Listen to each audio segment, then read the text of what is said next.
The ground is still warm from burning huts, and ash clings to the air the way smoke clings to hair after a fire. A woman runs barefoot across trampled fields, each step biting into stubble and splinters, her skin already cut open in places she won't feel until later. In her arms is a child, pressed tight to her chest, silent not because he is calm, but because fear has stolen his breath. Behind her, the night is no longer simply dark. It flickers. Flames climb the frames of wooden walls and throw sparks high enough to look like stars, and under it all comes a sound worse than screaming, the slap of oars, the creak of timber, the steady rhythm of something arriving with purpose. Then comes the sight every shore community learned to dread long before it learned to resist. Black sails.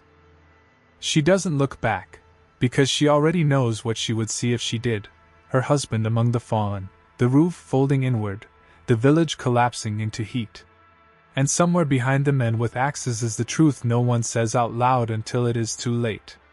If she is caught, she will not be killed. She will be taken. And in the early Middle Ages, that difference meant everything. The sword brought quick death to men. For women, survival was the punishment. In that instant, standing among smoke and bodies, their fate was already decided. They were no longer wives. No longer mothers. No longer daughters. They were prey. In the 9th and 10th centuries, Europe's rivers were not borders so much as corridors.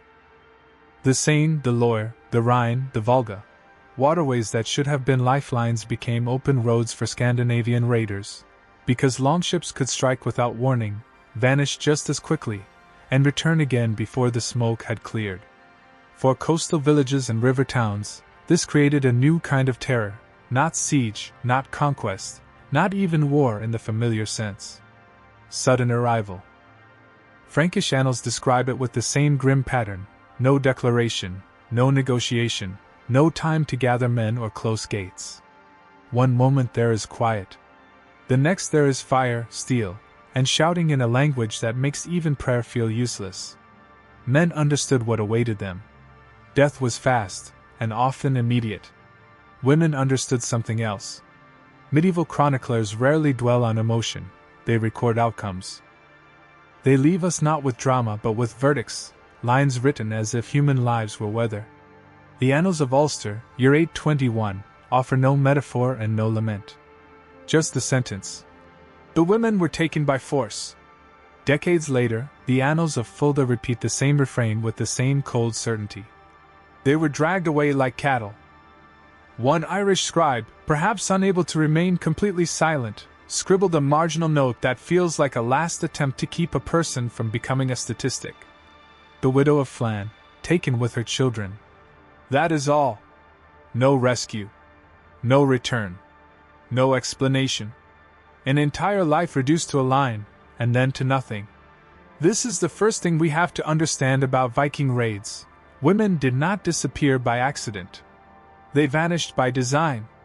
To modern ears, the logic is monstrous. To Viking warriors, it was routine, not a scandal, not an excess, but part of the order that followed victory. A defeated man's wife was not neutral. She was not protected by custom or mercy.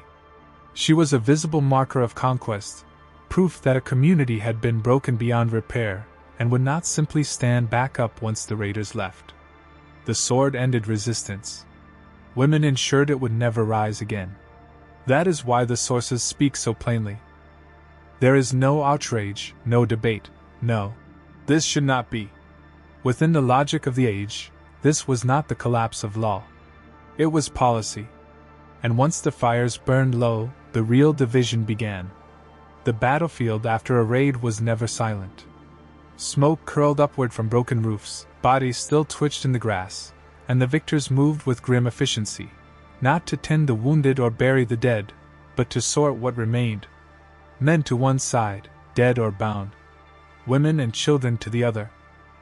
That moment mattered more than the battle itself, because it turned one disaster into two separate futures. From then on, fate was no longer shared, and even survival didn't mean safety. It only meant what came next. The woman running across the field at the beginning of this story knows this, even if she has never heard it spoken. She runs not from death, but from what comes after survival, from the moment when your name becomes irrelevant and your body becomes a prize. And almost no one, once taken, ever found their way back. At first glance, Viking raids look chaotic: sudden violence, fire, screaming, retreat. They arrive like storms and disappear just as quickly, leaving behind ruins that seem accidental, almost senseless. But chaos is misleading. Behind the axes and smoke stood calculation. Not written law, not official doctrine, but a logic shaped by pressure, scarcity, and opportunity. By the 9th century, Scandinavia was changing in ways that rarely make it into heroic narratives. Population growth strained limited farmland, inheritance customs favored eldest sons, and power shifted from small kin groups to ambitious jarls competing for followers, wealth, and reputation. Raiding was no longer just seasonal violence. It was economics. And in that economy, women were not an inconvenience. They were profit. Gold could be spent. Silver could be melted down. People could be taken again and again. Most popular histories linger on plunder: jeweled swords, church silver, chalices torn from altars. These objects photograph well. They fit neatly into museum cases. But medieval sources and archaeology point to a quieter, far more profitable truth. Slavery was the backbone of Viking expansion. Arab geographers writing in the 9th and 10th centuries repeatedly note that Scandinavian traders arrived in eastern markets not primarily with goods, but with people. Ibn Khordadbeh describes northern traders who brought slaves from the lands of the Franks and Slavs down the river routes into the Islamic world. This was not incidental trade. It was organized supply. And among those captives, women were the most valuable. A young woman could be sold as a domestic servant, absorbed into a household where she would work until her body broke down. She could be sold as a concubine, her value tied to fertility and obedience. She could be displayed as a symbol of status, or resold again and again across regions, each transaction stripping away another fragment of identity. In Baghdad or Cordoba, her price could exceed that of silver by weight. She was not a person. She was an investment. A line of captives stands under an open sky, the sun pressing down on bare heads. Chains clink softly as weight shifts from one foot to another. Buyers move without haste. One lifts a woman's chin to inspect her face. Another forces her mouth open, checking teeth as if evaluating livestock. Fingers press into shoulders, into hips, testing muscle. No blows are needed. No shouting. Her value is already being calculated, in her age, her body, her silence. After the fires burned low, the division came quickly. Weapons to warriors. Silver to chieftains. Women, parceled out as living spoils. No law questioned it. No voice defended them. Not silver. Not cattle. Women. They were the weapon that broke entire communities. This is where the illusion of raid ends. This is not war. This is trade. What makes this system more disturbing is not only that it existed, but that it was legal. Later Icelandic law codes preserve rules that reflect much older norms. A female thrall could be bought, sold, inherited, or traded without her consent. Her testimony carried little or no weight. Harm done to her mattered only if it damaged her owner's property. Her body did not belong to her. Not to her. Never to her. Not every captive was sold immediately. Some were kept alive deliberately. Frankish sources describe Viking leaders holding women as hostages during negotiations. Silver demanded. Livestock demanded. Land demanded. Refusal was punished not with argument, but with mutilation or execution. For the Jarl, a living woman was leverage. For her family, she was a countdown. One Frankish chronicle records a noble household that paid ransom year after year, unable to secure the return of a single daughter. Her name survives only because the payments were written down. She was not remembered as a person. She was remembered as a cost. For these women, survival itself became a form of torture. Every day alive increased their value. Every sign of resistance risked retaliation. Every tear became dangerous. They existed not as lives, but as conditions. This system created something more powerful than violence: reputation. By the late 9th century, fear moved faster than longships. Entire towns were abandoned at rumors of sales. Monasteries surrendered without resistance. River traffic dried up. Gold could be replaced. Walls rebuilt. Men buried. But once women were taken, a community did not recover. This was not accidental terror. It was strategic.